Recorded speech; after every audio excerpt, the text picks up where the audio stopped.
সংসদ সদস্য অনির্বাচিত, তাদের আনাগোনা দেখা যাচ্ছে এখনো।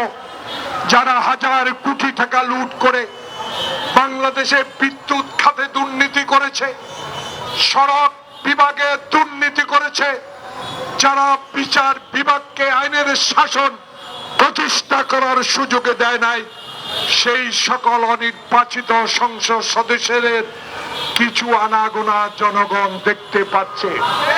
তত্ত্বাবধায়ক ইন্টেরিয়াম গভর্নমেন্ট, মাননীয় স্বরাষ্ট্রমন্ত্রী, আপনার কাছে একজন নির্যাতিত রাজনৈতিক কর্মী হিসেবে আপনার কাছে দাবি করব, আইন নিজের হাতে আমরা তুলে নেব না। আমার নেতা তারেক রহমান বলেছে, অবিলম্বে তাদেরকে গ্রেফতার করুন।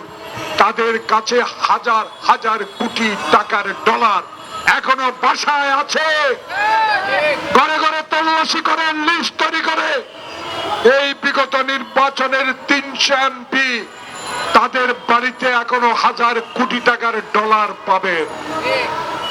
তদন্ত শুরু করেন, দেখবেন সব বেরিয়ে পড়বে।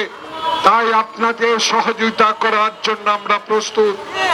জীবনের বিনিময় হলেও 16 বছর অত্যাচারিত হয়েছি, আর অত্যাচারিত হতে চাই না। একটি গণতান্ত্রিক দেশে তারেক রহমানের ভাষায় আমার ভোট আমি দিব, এই অধিকারের ভিত্তিতে একটি নির্বাচনের দেশে হোক, যে নির্বাচনের মাধ্যমে এই গ্রাম্য পুলিশ, মাদ্রাসা শিক্ষক কোনদিনও রাস্তায় আসতে হবে না।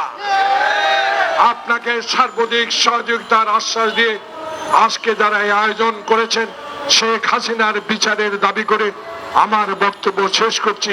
আল্লাহ হাফেজ। বাংলাদেশ জিন্দাবাদ।